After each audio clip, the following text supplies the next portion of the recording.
নমস্কার আদাব, সবাই কেমন আছেন? গতকাল বিয়েতে কি করলাম সেটাই আজকে শেয়ার করব। সবাই ভিডিওটা দেখতে থাকেন। তো এই তো আপনাদের দাদা আর আমি সাজুগুজু করে রেডি হয়ে গেছি, আর সাথে ছেলে মেয়েও যাবে। তো এই তো আমরা চলে আসলাম বিয়ে বাড়িতে। এটা হচ্ছে বৌদ্ধ মন্দির, ঢাকা বৌদ্ধ মন্দির, ওখানে এই বিয়েটা হচ্ছে। তারপরে এই যে খাবার টেবিল খালি ছিল, সবাই বলল যে খেয়ে নাও আগে, এই কারণে এই যে খেতে বসে পড়লাম। আর আমি বিয়ে বাড়িতে পোলাও বেশি খাইতে পারি না, 1 চামচের বেশি খাই না। সালাদটা আর রোস্টটা একটু ভালো খাইতে পারি। খাসির মাংসর ঝোল নিলে আর খাওয়াই যায় না, পোলাও আমি খাইতেই পারি না। যাই হোক, তারপরে এই যে খেয়ে নিলাম। খাওয়া দাওয়া শেষ করে তারপরে এই তো ভাতিজির সাথে একটু ভিডিও করে নিলাম, ছবি তুলে নিলাম। তো ভাতিজির নতুন জীবন যেন সুন্দর হয়, সুখের হয়, ওদের নতুন পথ চলা, এটাই আমি আশীর্বাদ করি কাকিমা হিসাবে। তো যাই হোক, তারপরে এই যে মা মেয়ে ভাতিজি ভিডিও করে তারপরে এই যে একটু বসেছিলাম। একটু বসে তারপরে এই যে আমার পাশে আবার যা বসে আছে দেখেন, এটা হচ্ছে আমাদের বড় যা। আমাদের বাড়ির এক বাড়িতেই আমরা থাকি। তো জায়ের সাথেও একটু ভিডিও করে নিলাম। আর এটা হচ্ছে জায়ের নাতি, ছেলের ঘরের নাতি। তো আমারও নাতি। তো নাতিটাও আমার কিউট দেখেন, ইংলিশ মিডিয়ামে পড়েও।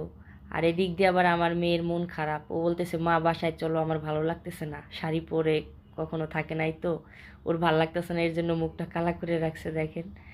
তারপরে এই যে ওর জন্য এখন আমাদের বাসায় যেতে হবে, বিয়ে আর দেখতে পারবো না। তারপরে এই যে ছেলেকে এখানে আশীর্বাদ করতেছিল।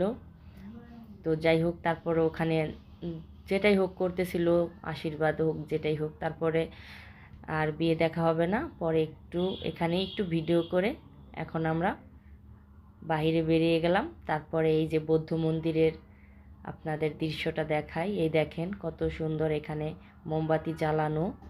এটা হচ্ছে বৌদ্ধ মন্দিরের ঠাকুর। তো ঠাকুরের সামনে এখানে মোমবাতি জ্বালিয়ে দিছে। আর পাশের মানে দৃশ্যটা তো আরও সুন্দর, দেখেন কতটা সুন্দর। আমি এই প্রথম আসলাম বৌদ্ধ মন্দিরে, আগে কখনো আসা হয় নাই। এর পাশ দিয়ে গেছি কিন্তু ভিতরে ঢোকা হয় নাই। আর এখানকার গেটটা দেখেন কতটা সুন্দর, মনে হচ্ছে একদম অরিজিনাল সাপের, মানে আমরা এই জিনিসগুলো কার্টুনে দেখতাম ছোটোবেলায়। যাই হোক, তারপরে ক্যাঙ্গারুর মতো হা করে আছে। তো মেয়েকে বললাম একটু সরো, মাথাটা দেখাই, দেখেন কেমন দেখা যাচ্ছে, একদম অরিজিনালের মতো লাগতেছে।